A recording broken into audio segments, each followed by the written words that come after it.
Hello, welcome to ChemBio and to A-Level Chemistry revision. To finish off Chapter 6, we're going to look at intermolecular forces in this video.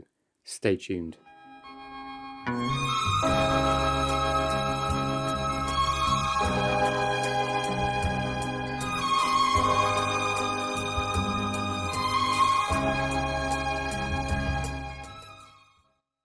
So as mentioned already, this is the last section of Chapter 6, which is about intermolecular forces. We've seen this term at GCSE already. However, it does lead so many students into confusion, primarily because of the exam questions that ask students to explain the melting or boiling points of different substances. However, in this video we'll try and clear this up a little bit. There will of course be a separate video on this whole topic of boiling and melting points and other elements of structure and bonding, but for now it's intermolecular forces. So first of all, we need to be happy with the idea that in molecules, atoms are held together by strong covalent bonds.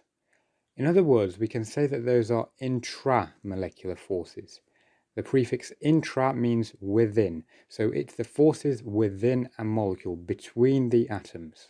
However, the molecules themselves, so several molecules, they are also attracted to each other. There are some forces in between them. Those are called intermolecular forces, and they are actually weaker. So once again, covalent bonds, they are within the molecule itself, inside. Intermolecular are between separate molecules. So if we have a look at ammonia again, for example, this is the whole molecule. Here we have our covalent bonds. They are within this whole entity, within this one molecule. If we have a look at some other molecules of ammonia, then there will be forces between the whole molecules as well. These forces here, those are intermolecular, between molecules. And the key point is that when simple molecular compounds change state, it is the intermolecular forces that break and not the covalent bonds. That's where the confusion arises. We're told that covalent bonds are strong. Well, therefore, why would covalent molecules have low melting points? Well, it's because we're not breaking the covalent bonds. That's the next level. The first barrier to break is the intermolecular forces. We break those first, and those are weak, therefore not a lot of energy is required to overcome them, and therefore simple molecular substances, they will have low melting points. Anyway, that is a topic for a different video. Now though, let's have a look at the different types of intermolecular forces, and there are 3 of them. We'll start off with this one. It's called permanent dipole-dipole interactions. Very often you'll see this shortened down to PDD, and that's fine, but in exam questions, always start off with writing out the whole name, and then later only can you start using the abbreviation. Anyway, what are these interactions then? Well, we know from the previous video on electronegativity and polarity that dipole is to do with the separation of opposite charges on a polar molecule, where we have an accumulation of negative charge on one end of the molecule. That causes a dipole, or an overall dipole moment. So permanent dipole-dipole interactions are going to be between polar molecules only. Let's take a look at an example of a polar molecule, and let's say that's going to be hydrogen sulfide, H2S. We know that because sulfur is more electronegative than hydrogen, we will have delta negative on the sulfur end and delta positive on the hydrogen ends. So if we have a look at the electron cloud, it would look something like this, where all the electrons are accumulated, they gather on the sulfur side of the molecule. Now, if there's another molecule of hydrogen sulfide nearby, but it happens to be orientated the other way round, so rotated, and that happens all the time, nothing's perfect, you'll always get molecules at different angles, at different rotations, all next to each other. Nothing's neat and tidy, nothing's perfect. And then we could have another molecule also rotated. We could have some below here and up there as well. There are only 3 molecules shown here, and that's just for ease. Otherwise, you can imagine that there would be many, many molecules, and all orientated in different ways. Now you can see that we have a slight positive charge on this end of this molecule, and then a slight negative charge here. There is going to be some kind of attraction. That's common sense really. Opposite charges attract. And so this end of this molecule will be pulled closer towards this end of this molecule, because we have 2 different charges. This is where our attractive forces arise. That is what we call permanent dipole-dipole interactions, where the dipole on one molecule attracts with the dipole in the other molecule for the corresponding poles or charges, negative with positive and positive with negative. And those are shown by the green dotted lines here. So once again, this applies to polar molecules only. Quite simply because it's only polar molecules that have permanent dipoles, so dipoles that always exist. Remember that dipoles exist because we have a difference in electronegativity between the bonded atoms. So the electrons in the covalent bond will always permanently be on one side of the molecule. So yes, once again, they occur between the permanent dipoles of neighbouring molecules. That's the correct term to use here. You can also say something like adjacent. The strength of this type of attraction is determined by the strength of the dipole, quite simply, but that is determined by the difference in electronegativity between the bonded atoms. The greater the difference in electronegativity, the stronger the dipole, the stronger the permanent dipole-dipole attractive forces. So if we have two atoms that have quite a large difference in electronegativity, so their electronegativities are far apart in the scale, then we will have quite a large dipole, quite a strong dipole, and therefore the attractive forces will also be very strong. A lot of energy will be required to overcome these forces. However, if the difference is marginal, then of course the permanent dipole-dipole interactions will also be much weaker. So that's the first type of intermolecular force. The next one is called induced dipole-dipole interactions. So the difference here is that we don't have permanent dipoles. We're going to somehow induce them. We're going to artificially, so to speak, create some dipoles on a molecule. And this type of force exists in all molecules, even in polar molecules. But for now, let's have a look at a non-polar molecule such as methane. And to explain induced dipole-dipole interactions, we need to have a look at the electrons, and specifically the electron cloud. So here is the electron cloud. We know already that what we saw at GCSE with the orbits around the nucleus, that strictly speaking is not correct. The electrons, they move around in certain areas, but we don't even know where one electron can be. We only know a certain space where we're most likely to find an electron. We determine that using something called the wave function, but it doesn't matter what that is for now. We just have an electron cloud, an area where you can see all these electrons are just dotted around and moving. Obviously, in reality, this takes place much faster. Now here we have another molecule of methane, and will also have its own electron cloud. Now at any given instant in time, at any moment in time, something can happen quite peculiar, quite strange, whereby the electrons can all of a sudden shift to one side of the molecule. The distribution of these electrons around the electron cloud, around the molecule as a whole, becomes uneven, as you can see. We have all the electrons accumulated on one side and none at the bottom. Or maybe some will be at the bottom, but there'll be more at the top or whatever. We just in general have an uneven distribution of these electrons. This happens randomly, this happens arbitrarily. There is some kind of complicated physics behind it, and you can have a look at it if you're interested. We don't need to know about that. It's just the idea that these electrons can all of a sudden randomly end up on one side of the molecule. That's just nature. And that means, as you know already, we have an accumulation of negative charge on one side, delta negative, slight charge, partial charge, and then delta positive on the other side. We've now we've formed a dipole. That's what we mean by induced dipole-dipole. Now this neighbouring molecule of methane is going to be affected by this dipole. It's going to get polarized. It's kind of in an electric field, really, where we have these electrons here at the top of methane here.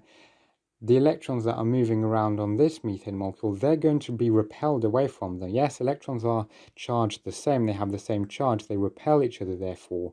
So the electrons are going to move from the top of this methane molecule down. They're going to move away from those electrons. So therefore we're going to have an accumulation of positive charge at the bottom of this methane molecule. And therefore we'll have delta positive at the top and delta negative at the bottom. We've now formed another dipole. This dipole has been induced once again. If we have a look at the electron clouds, this is what I mean. On one end we have delta negative, where we have an accumulation of negative charge, and then a lack of negative charge, delta positive on the other end. And that continues to happen with all the other molecules. It's a chain reaction. Because of this idea of polarization, molecules get affected by the dipoles on their neighbours on adjacent molecules. We also refer to induced dipole-dipole interactions as London forces, named after the German scientist Fritz London who originally discovered them. And they apply, as said already, to all covalent molecules, even polar molecules. Same principle applies to them.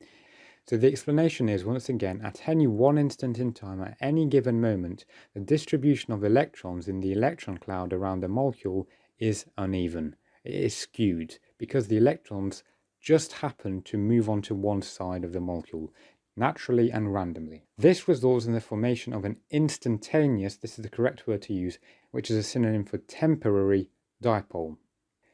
The result of that is that the neighbouring molecules get polarized.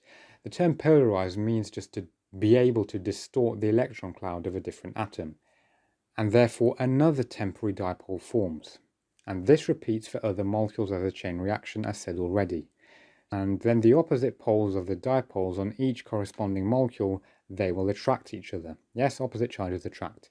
And those attractive forces, they're induced dipole-dipole interactions. Those are the London forces. However, just as spontaneously as the initial induced dipole-dipole interactions formed, as those instantaneous dipoles got formed, at the next instant in time, the same thing can happen again. The distribution can suddenly change once again. It can either go back to normal or the electrons can move on a different side of a molecule. That will, of course, trigger the neighboring molecules to get a induced dipole and then further molecules and so on, and it just spreads out.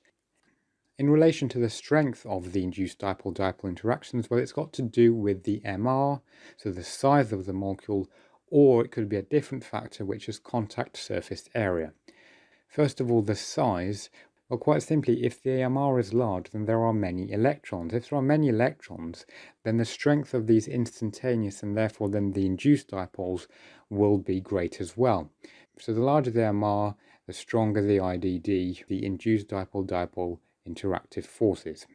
And in relation to contact surface area, well, quite simply, if two molecules have a large contact surface area, then of course it's going to be easier to induce a dipole on the neighbouring molecule. So quite simply, the greater the contact surface area, the stronger the attractive forces.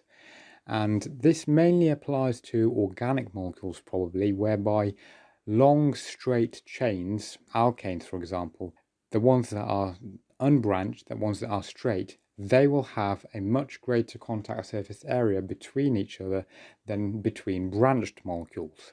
And the analogy to use here really would be something like pasta. If you think about it, spaghetti, it's very long, it's thin, and it's unbranched, it's all one thin tube, let's say, and there is a greater contact surface area between each spaghetti than between some kind of different pasta like, I don't know, fusilli, where they are not linear, branched, we'll say, in terms of chemistry, and there is a much smaller contact surface area. Overall, IDD attractive forces, they are the weakest intermolecular force. They are the weakest of them all. Then it's permanent dipole-dipole interactions. They're the next strongest, and the strongest of them all is hydrogen bonding. Hydrogen bonding is quite misleading in terms of the name. This is not actually a bond, because we know already that bonding are intramolecular forces in the molecule itself, inside it. Intermolecular forces are between molecules. This is just the name of it, okay? Ignore the fact that it's called bonding. It is still an intermolecular force. And this is a special form, a special type of permanent dipole interactions that arise between hydrogen atoms, hence the name hydrogen bonding, and then either oxygen, nitrogen, or fluorine atoms, and on different molecules, of course. So if we have a hydrogen on one molecule and then an oxygen, a nitrogen, or fluorine atom on a different molecule, then we will get hydrogen bonding between that hydrogen and one of those three atoms. And it acts between a lone pair on either oxygen, nitrogen, or fluorine. Remember, oxygen would have two lone pairs, nitrogen would have one lone pair, and fluorine will have three lone pairs when they're in a molecule usually, and then the hydrogen atom. And this is the strongest IMF, as said already. Very often in exams we have to show hydrogen bonding, we have to draw a diagram or annotate a diagram, something like that, and there's a very specific way in which we do this. So let's have a look at water as an example. Water works perfectly because we have hydrogen obviously and then oxygen as well. It would work for ammonia as well because we have nitrogen and hydrogen. But anyway, here's our water molecule. Remember, it has an angular geometry. We have to show the two lone pairs. And here is our other molecule of water. Let's now show the hydrogen bonding between them. So as we saw, the hydrogen bond acts between the lone pair on oxygen and then the hydrogen atom like this. We have to show the partial charges, delta positive on hydrogen and then delta negative on oxygen. So this is what we mean by a special form of permanent dipole-dipole interactions. Water is a polar molecule, and then so is ammonia, where hydrogen will have delta positive and then nitrogen and oxygen will have delta negative. We still have to show these partial charges because they still exist. It's just that because the difference in electronegativity is so significant for these atoms, then we get a special type of permanent dipole-dipole interactions, which are, the next level, which we call hydrogen bonding. We have to then show that the hydrogen bond acts at 180 degrees, so it's a linear geometry between the molecules like this. And finally, we label the dotted line as a hydrogen bond.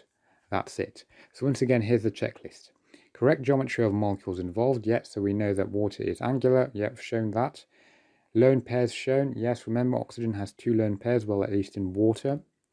Then we draw the dotted line between the lone pair, always between the lone pair. Don't just put the dotted line anywhere, it has to go to the lone pair, and then between the hydrogen atom as well. We label that as hydrogen bond.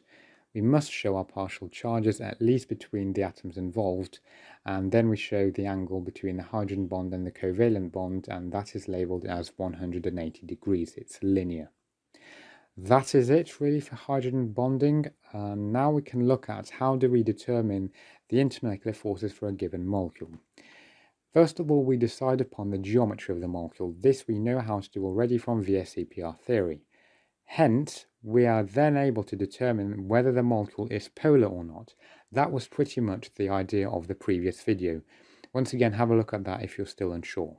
Non-polar molecules have London forces, so IDD only and nothing else. Okay.